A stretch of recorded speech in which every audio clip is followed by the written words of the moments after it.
नमस्कार बच्चों, कैसे हैं आप?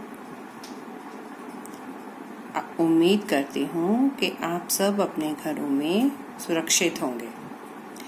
हमारे आज के पढ़ाई का विषय है वर्ण विच्छेद। वर्ण विच्छेद नाम से ही पता चल रहा है। वर्ण को कहते हैं और विच्छेद का अर्थ है अलग अलग करना। वर्ण विच्छेद पढ़ने से पहले हम यह जानेंगे कि वर्ण किसे कहते हैं। भाषा की सबसे छोटी मौखिक ध्वनि या उसके लिखित रूप को वर्ण कहा जाता है। इसके खंड नहीं हो सकते, माने वर्णों को तोड़ा नहीं जा सकता। उदाहरण के लिए अ, क, म, त आदि। इस आधार पर हम वर्ण की परिभाषा कह सकते हैं, भाषा की सबसे छोटी इकाई या ध्वनि जिसके टुकड़े न किए जा सकें वर्ण कहलाती है। वर्ण किसी भी भाषा के मूल आधार हैं। वर्णों के सार्थक मेल से ही शब्द बनते हैं और शब्दों से वाक्य बनते हैं। वर्णमाला किसी भी भाषा के सभी वर्णों के व्यवस्थित समूह को उस भाषा की वर्णमाला कहते हैं। माने हर भाषा की अपनी एक वर्णमाला है। अंग्रेजी की वर्णमाला जिसे आप अल्फाबेट कहते हैं, ABCD, और हिंदी की वर्णमाला जिसमें हमारे वर्ण व्यवस्थित रूप से हैं। तो हिंदी की वर्णमाला में हम जिन वर्णों का अध्ययन करते हैं वे हैं स्वर, व्यंजन और अयोगवाह।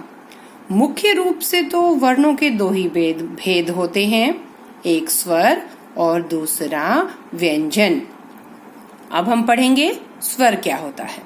स्वर स्वतंत्र वर्ण होते हैं। स्वतंत्र माने जिन पर किसी का कोई जो किसी के अधीन नहीं है, जिनका उच्चारण करते समय श्वास वायु बिना किसी रुकावट के मुख से निकलती है और जिनके उच्चारण में किसी वर्ण की सहायता नहीं लेनी पड़ती, स्वर कहलाते हैं। ये संख्या में 11 हैं। अ, आ, इ, ई, उ, री, ए, आए, ओ, औ। इन स्वरों को जब व्यंजनों के साथ प्रयुक्त किया जाता है तो इनके स्थान पर मात्रा चिन्हों का प्रयोग होता है। और ये मात्राएं हैं, आप देख रहे हैं कि मात्राएं स्वर 11 हैं लेकिन मात्राएं 10 हैं। क्यों? क्योंकि अ की कोई मात्रा नहीं होती। अ केवल वर्णों को, व्यंजनों को स्वतंत्र रूप से बोलने के लिए उनके साथ आता है। अयोगवाह हिंदी वर्णमाला में दो ऐसी ध्वनियां भी हैं जो न तो शुद्धतः स्वर हैं और न व्यंजन।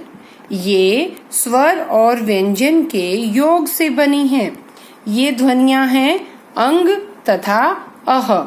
इन्हें क्रमशः अनुस्वार और विसर्ग कहा जाता है। इनका प्रयोग भी हम वर्ण विच्छेद में करेंगे, इसलिए इनका पढ़ना, इनके बारे में जानना भी बहुत जरूरी था। अब आते हैं व्यंजन पर। स्वर और व्यंजन की और जानकारी हम अन्य दूसरी कक्षा में करेंगे। आज हमारे पाठ का मुख्य उद्देश्य वर्ण विच्छेद है, इसलिए हम वही बात पढ़ रहे हैं जो वर्ण विच्छेद के लिए आवश्यक है। व्यंजन स्वतंत्र नहीं होते। इनके उच्चारण में स्वरों की सहायता लेनी पड़ती है और इनके उच्चारण में श्वास वायु मुख के किसी भाग से टकराकर बाहर आती है। ऐसे व्यंजन ये व्यंजन कहलाते हैं। श्वास वायु के मुख से टकराने पर ही उच्चारण स्थान बनते हैं, जिनके बारे में हम अगली कक्षा में पढ़ेंगे। हिंदी वर्णमाला में मूलतः 33 व्यंजन होते हैं। 2 व्यंजन अड़ और ढ क्रमशः ड और ढ से विकसित हुए हैं। इन व्यंजनों का भी वर्गीकरण है, पर मुख्यतः हमें आज जिसकी जरूरत है बस उतना ही जानेंगे कि स्पर्शी या वर्गीय व्यंजन 25 होते हैं, अंतःस्थ 4 और ऊष्म 4। प्रत्येक व्यंजन में अस्वर मिला होता है। स्वर रहित व्यंजन वर्णों का प्रयोग करते समय उनके नीचे एक तिरछी रेखा लगा दी जाती है। जैसे आप लोग देख रहे हैं, क के नीचे एक रेखा है, उसमें अ जुड़ा तो क बन गया और वह रेखा हट गई। इसी रेखा को हलंत कहते हैं।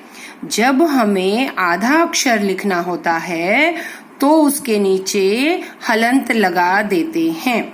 जैसे क में आ का मेल हुआ, का बन गया। क में इ का मेल हुआ तो की बना। इसी तरह क में ई का मेल होगा तो की बनेगा। इस तरह ही बाकी की मात्राएं भी लगती हैं। हिंदी और संस्कृत दोनों भाषाओं में वर्ण विच्छेद का अपना महत्व होता है। पहले हिंदी का वर्ण विच्छेद देखते हैं। कविता, आप देखिए, अभी अभी हमने पढ़ा कि व्यंजन को पूरा लिखने के लिए उसमें अ जुड़ा होता है। क में अ जुड़ा, क मैंने इनके नीचे लाल रेखाएं खींचकर आपको यह बताने की कोशिश की है कि यह वर्ण या यह व्यंजन पूरा कैसे हुआ। क में अ जुड़ा, क, व में आगे की मात्रा है माने इ की मात्रा, तो इसको बोला हमने वी। त में आ का मेल हुआ और बन गया ता, तो हमारा शब्द बना कविता। सत्य, सत्य देखिए, स में अ जोड़ने से बना स। त आधा है, त में कोई स्वर नहीं जुड़ा हुआ, इसलिए त अकेला लिखा गया। और य में फिर अ का मेल हुआ और बना सत्य। दिवस, द में इ, दी, व, स, दिवस। चांद, च के साथ में अ जुड़ा है, तो चा और द, चांद। संत, स और अंग, अंग जिसे आपने बोला अयोगवा होता है ये अंग, संत, संत। ज्ञान, ज्ञान को कुछ लोग ज्ञान भी बोलते हैं क्योंकि ये ज और य के मेल से बनता है, पर ज्यादातर हिंदी में लोग इसे ज्ञ बोलते हैं। मैं भी इसे ज्ञ ही बोल रही हूँ। ज्ञान, ज जमा य जमा आ, ज्ञा, और न जमा अ, न, ज्ञान। मैदान, म में ऐ की मात्रा, 2 मात्राएं ऐ की मात्राएं होती हैं, तो मै दा न। अगला अक्षर है, अगला शब्द पर्वत, प जमा अ, फिर र लेकिन र ऊपर है, प के बाद र पढ़ते हैं, इसलिए र पहले आया और र आधा है तो र के नीचे हलंत है। फिर व और अ, व और त, पर्वत। संस्कृत का वर्ण विच्छेद पढ़ेंगे, यह भी हिंदी के वर्ण विच्छेद की तरह ही है। चषकः, च जमा अ, च, श जमा अ, श, क जमा अह, चषकः। अ के बाद जो ये 2 बिंदु दिखाई दे रहे हैं, इन्हें हम विसर्ग कहते हैं और इसका उच्चारण ह जैसा करते हैं। चषकः। लघुः, ल, ल में अ, ल, घ में उहु, ऊ की मात्रा और विसर्ग लघु। शुनकाओ, श में ऊ, शु, न में अ जुड़ा न, क में आओ, शुनकाओ। घटिका, घ जमा अ, ट में ई, छोटी आगे की मात्रा है तो ई, घटिका। वृद्धा, व में री, द, अब देखिए ध आधा है और द भी आधा है, दोनों हलंत हैं और आ जुड़ा, वृद्धा। स्थालिका, स आधा है, स में आ नहीं जुड़ेगा, थ में आ, स्था, ली, का। मापिका, म जमा आ, मा, पी, का, क में आ, का। सुयूतः, आधा स में हलंत है, य में हलंत और साथ में ऊ बन गया यू, सयूतः, सयूतः। तो ये था हमारा वर्ण विच्छेद। उम्मीद करती हूँ कि आप सबको यह पाठ समझ में आ गया होगा। इसके बारे में आप कुछ भी पूछना चाहें तो मुझे फोन करके पूछ सकते हैं। अगली कक्षा में मिलते हैं। नमस्कार।